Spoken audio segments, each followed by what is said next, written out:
డబ్బు, అనారోగ్యం, ఉద్యోగం, వ్యాపారం, అప్పులతో బాధపడుతున్నారా? అయితే మీకోసమే మనీ మెడిటేషన్ ప్రోగ్రామ్. హైదరాబాద్ మహానగరంలో కిలాడి లేడీలు ఒంటరిగా ఉంది కదా అని లిఫ్ట్ ఇచ్చారా? ఇక అంతే. మరి బైక్ పైన వెళ్ళే వాళ్ళే వాళ్ళ టార్గెట్ అంతా. నమస్తే, welcome back to Suman TV. ప్రస్తుతం మనతో పాటు ఉన్నారు అనలిస్ట్ మందరి కృష్ణారెడ్డి గారు. నమస్తే సార్. నమస్తే అమ్మా. సార్, లిఫ్ట్ చాలామంది మనం చూస్తూ ఉంటాం కదా, ఎవరైనా లిఫ్ట్ అడిగితే ఈ మధ్యకాలంలో ఇవ్వట్లేదు, మ్యాక్సిమం వెళ్ళిపోతూ ఉంటారు. అంటే ఇలాంటి సంఘటనలు జరుగుతున్నాయి కాబట్టి. అయినా సరే కొంతమంది మగవాళ్ళు ఏంటంటే లేడీస్ లిఫ్ట్ అడిగితే ఖచ్చితంగా ఇస్తారు. ఒంటరిగా ఉంది కదా అంటే కొంతమందికి దురాలోచనలు ఉంటాయనుకోండి, కొంతమంది లిఫ్ట్ ఇద్దామనే ఆలోచనతో ఇచ్చేవాళ్ళు కూడా ఉంటారు. సో ఇలాంటి వాళ్ళని, మంచిగా లిఫ్ట్ ఇచ్చే వాళ్ళని వీళ్ళు అదునుగా తీసుకొని మరి హైదరాబాద్లోనే ఇలాంటి వాళ్ళు తయారయ్యారంట సార్. ఒకసారి దాని గురించి మాట్లాడుకుంటూ అవేర్నెస్గా మీరు ఏం చెప్తారు? గతంలో కూడా ఇలాంటి సంఘటనలు చాలా జరిగాయి, టీవీల్లో వచ్చాయి, తర్వాత సోషల్ మీడియాలో విపరీతంగా చక్కర్లు కొట్టాయి. ఇవన్నీ జరుగుతున్నాయి. వాస్తవంగా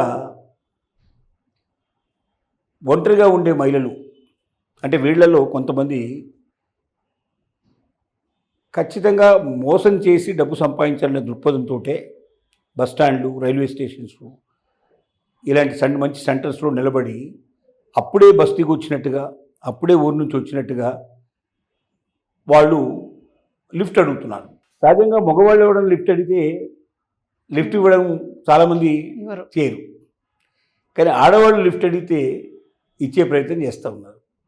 అంటే ఎందుకు ఆడవాళ్ళకి ప్రత్యేకంగా లిఫ్ట్ ఇస్తున్నాడు అంటే కాసేపు ప్రయాణం చేసేంతసేపు కాస్త ఆనందపడదామని, లేకపోతే వాడికి స్త్రీ లోలతో ఉండి ఏదో ఒక రకమైన ఒక బలహీనత ఉండి ఆ స్త్రీ దొరుకుతుందేమో, తర్వాత అవసరమైతే తనతో మాట్లాడుకొని తను తీసుకెళ్ళి తనతో గడపొచ్చు, టైం గడపొచ్చు అని ఇలాంటి రకరకాల ఆలోచనతో కూడా చాలా మగవాళ్ళు చేస్తున్నారు. అదే మగవాడిని ఒకవేళ పురుషుడు వచ్చి నాకు లిఫ్ట్ ఇవ్వమంటే ఎంతవరకు ఇస్తాడు అనేది మనకు సందేహమైన విషయమే. అంటే పురుష బలహీనతను ఆధారం చేసుకొని దాన్ని తనకు అనుగుణంగా మలుచుకొని డబ్బు సంపాదించాలనే ఉద్దేశంతో ఈ మధ్య కొంతమంది లేడీస్ ఎక్కువగా, అంటే వీళ్ళు ప్రొఫెషనల్స్, వీళ్ళు నిజమైన వాళ్ళు కాదు, ప్రొఫెషనల్స్. వీళ్ళు ప్రొఫెషనల్స్ ఏం చేస్తున్నారంటే అక్కడ నిలబడి ప్రత్యేకంగా బైక్ మీద వచ్చేటువంటి వాళ్ళు, టూ వీలర్ మీద వచ్చే వాళ్ళని చూసుకొని వాళ్ళని ఆపేసి కాస్త నాకు లిఫ్ట్ ఇస్తారా, నేను ఇప్పుడే బస్తీకి వస్తున్నాను, నాకు మా వాళ్ళ దగ్గరికి వెళ్ళాలి, నాకు అడ్రస్ సరిగ్గా తెలియదు అని ఆ రకంగా బురుడు కొట్టి చేసేసి ఎక్కుతున్నారు. ఎక్కిన తర్వాత వాళ్ళని బ్లాక్మెయిల్ చేయడానికి ప్రయత్నం చేస్తూ ఉన్నారు. ఇంకా కొంతమంది ఏంటంటే పోలీసు వాళ్ళనే ప్రత్యేకంగా పోలీసు వాళ్ళ దగ్గర వాళ్ళకే లిఫ్ట్ ఎక్కి హోమ్ గార్డ్స్ కానీ పోలీసులు కానీ లేట్ నైట్లో వాళ్ళ బైక్ ఎక్కేసి వాళ్ళ ఫోన్ నెంబర్ తీసుకొని మా వాళ్ళకి అర్జెంటుగా ఫోన్ చేయాలని ఫోన్ చేసేసి ఆ ఫోన్ నెంబర్ పెట్టుకొని వాళ్ళ దగ్గర నెక్స్ట్ డే ఫోన్ చేసేసి వాళ్ళని ఎక్కడికో రమ్మని చెప్పడం, వచ్చిన తర్వాత వాళ్ళని డబ్బులు డిమాండ్ చేయడం, వాళ్ళు ఇవ్వకపోతే నన్ను రేప్ చేయడానికి ప్రయత్నం చేస్తున్నామని చెప్పి నేను అల్లరి చేసి గొడవ చేస్తానని పోలీసులనే బెదిరించేటువంటి పరిస్థితులు ఏర్పడుతున్నాయి. అంటే ఇదంతా కారణం ఏం జరుగుతుందంటే, ఒకటి అమాయకమైన వాళ్ళని ఆసరా చేసుకోవడం కానీ, బలమైన వాళ్ళని ఆసరా చేసుకోవడం కానీ జరుగుతుంది. కాబట్టి ఇలా లిఫ్ట్ అడిగిన వాళ్ళని కొంచెం జాగ్రత్తగా పరిశీలించాల్సి వస్తుంది. లిఫ్ట్ వీలైనంత వరకు ఇవ్వకుండా మంచిది. అంటే కొంతమంది నిజమైన నిజాయితీ పనులు ఎవరైనా అడిగే అవకాశాలు ఉండొచ్చు, కానీ ఆడవాళ్ళు, పల్లెటూరు నుంచి వచ్చిన వాళ్ళు కానీ, అసహాయులైన వాళ్ళు ఎవరు కానీ మొగాళ్ళని లిఫ్ట్ అడిగే ప్రయత్నం చేయరు. సహజంగా వాళ్ళ ఫ్రెండ్స్ ఎవరైనా ఉంటే, వాళ్ళ రిలేటివ్స్ ఎవరైనా ఉంటే ఫోన్ చేసుకుని మాట్లాడి వాళ్ళు సాయం తీసుకునే ప్రయత్నం చేస్తారు. లేదా ఇలాంటివి ఏమైనా ఉంటే మరి దీనికి పోలీసు వాళ్ళు కూడా ఏదైనా ఒక ప్రత్యేకమైన ఒక వ్యవస్థ ఏర్పాటు చేయాలి. అంటే ప్రతి బస్టాండ్లో, ప్రతి రైల్వే స్టేషన్లో కూడా పోలీసు సంబంధించిన ఉంటారు, శాఖ మనుషులు ఉంటారు.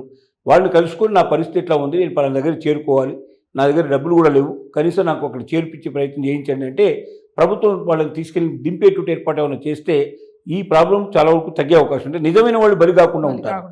మిగతా వాళ్ళు ఎవరున్నారో వీళ్ళని వెంటనే ఏవైనా ఇలాంటి లక్షణాలు కనబడే వాళ్ళని ఉంటే వెంటనే అందరిది మొత్తం సెంటర్లో మనుషులు ఉన్న చోట తీసుకెళ్ళి అక్కడ దింపేయాలి వీళ్ళు. ఎందుకంటే ఒంటరిగా ఉండే చోట దింపితే వీళ్ళు బ్లాక్మెయిల్ చేసే ప్రయత్నం చేస్తారు. మనుషుల మధ్య తీసుకెళ్ళి దింపినప్పుడు బ్లాక్మెయిల్ చేయడానికి పాసిబిలిటీ ఉండదు.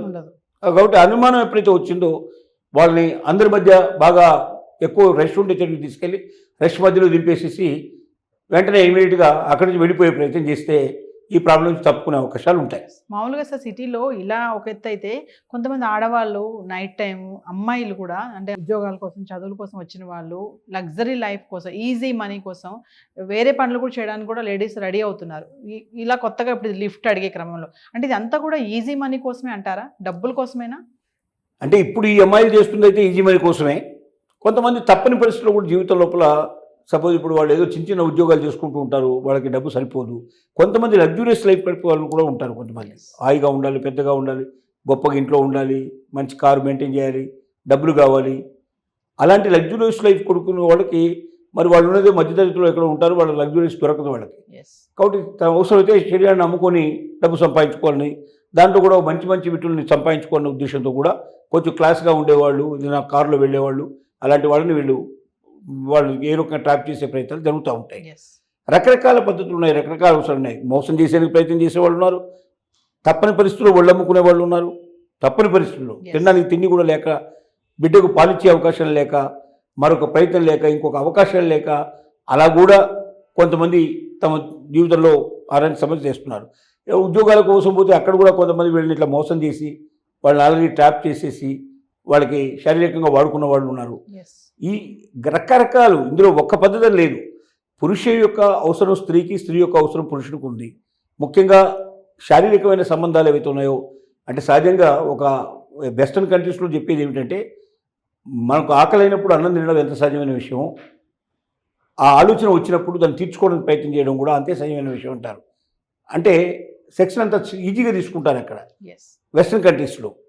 ఇక్కడ కూడా పరిస్థితి ఏం ఏర్పడిందంటే ఆడవాళ్ళు కానీ మగవాళ్ళు కానీ ఇండియాలో కూడా అలాంటి పరిస్థితులు ఏర్పడుతున్నాయి. పెద్ద పెద్ద పబ్స్కి అటెండ్ వాటికి అటెండ్ అయ్యేవాళ్ళు, తర్వాత ముఖ్యంగా హోటల్స్కి ఈ మధ్య ఏం చేస్తున్నారంటే వీళ్ళకి ఫోన్లు చేసి, ఫోన్ నెంబర్లు మామూలు దొరికిన దాంట్లో ఆ ఫోన్లు చేసేసి వాళ్ళని రమ్మని చెప్పి తీసుకెళ్ళడం. తర్వాత ఎవరైనా కాలేజ్ స్టూడెంట్స్ కానీ లేదా ఐటీ ఎంప్లాయీస్ కానీ దొరికితే వాళ్ళు పట్టుకుని కాసేపు సరదా గడుపుదాం, హోటల్కి వెళ్దామని చెప్పి హోటల్లో కూర్చోబెట్టి విపరీతంగా బార్లు, అంటే వీడు ఆర్డర్ ఇస్తారట, అమ్మాయి ఆర్డర్ ఇచ్చేస్తుంది. ఆర్డర్లో ఒక్కోసారి 10,000 రూపాయల నుంచి 50,000 రూపాయలు బిల్ చేస్తారు. ఆ ఇచ్చేటువంటిది నిజమైనటువంటి డ్రింక్ కాదట.